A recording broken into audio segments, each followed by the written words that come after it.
Hey everybody, Juan here, some gadget guy, and I wasn't able to get a camera out to a recent Nokia event, but thankfully my buddy Thunder E from Bored at Work had my back and sent me some footage of the Lumia 2520 tablet plus the Lumia 1520 and 1320 phablets in action. Talking tablets, the 2520 has a 10-inch 1080p display cranking 650 nits, making it one of the brightest displays on the market today.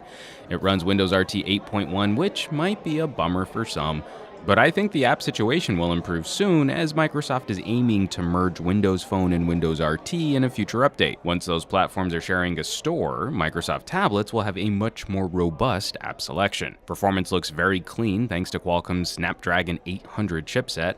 Not only will this provide you snappy quad-core performance, but they've built in an LTE radio as well. NFC is on board, thankfully labeled so you don't do that awkward dance of sliding devices against each other waiting for them to connect. And the same corner also features the 6.7 megapixel rear camera. The polycarb body sides taper very gracefully towards the edges, making it easier to hold. The right side features USB 3 and micro HDMI output.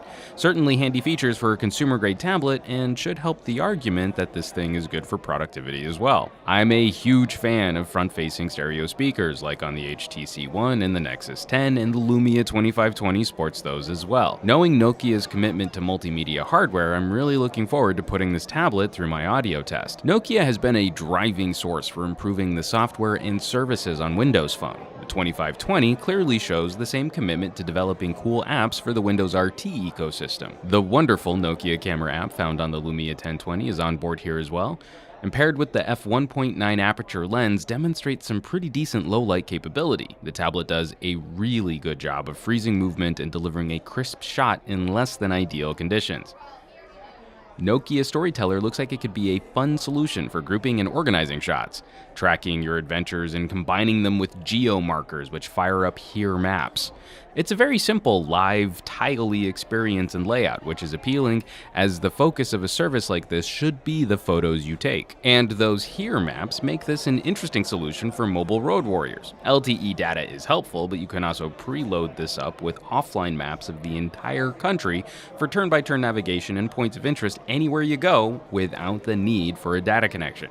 Also at the event was the Power Keyboard, a simple folder-style screen cover which unfolds to provide a QWERTY keyboard, and a built-in battery will add another 5 hours of runtime to the tablet. It's a solid accessory for its $149 price tag. No release date availability as of yet, but the 2520 will retail for $499 with 32 gigabytes of storage and LTE built in. When compared to the iPad Air, which has half as much storage and lacks LTE for the same price, Nokia might have found a niche to start legitimizing Windows RT in a way Microsoft never would have been able to do on their own. At this same event, Nokia also showed off the Lumia 1320, a 6-inch phablet with a 720p screen running on a Qualcomm 400 series dual-core chipset.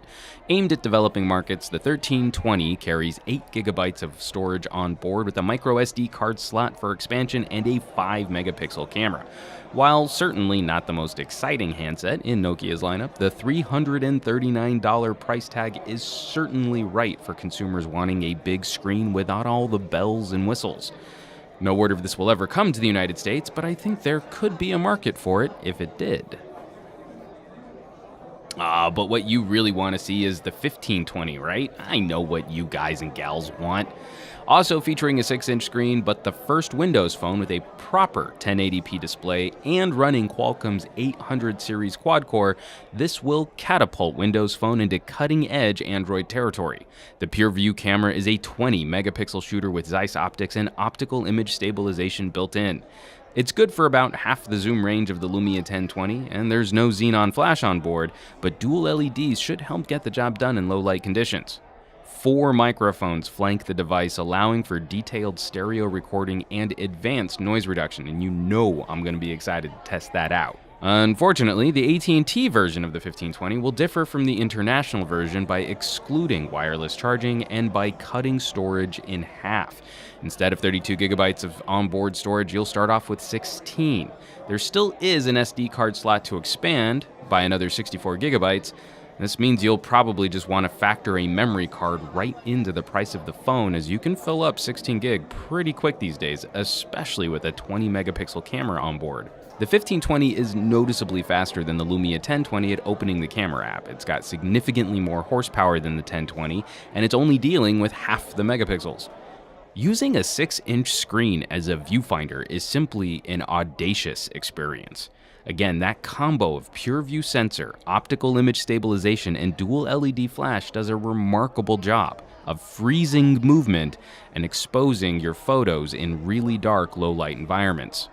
In all, a trio of really interesting devices coming from Nokia soon, and I cannot wait to go hands-on and start tearing into these new tablets and phablets.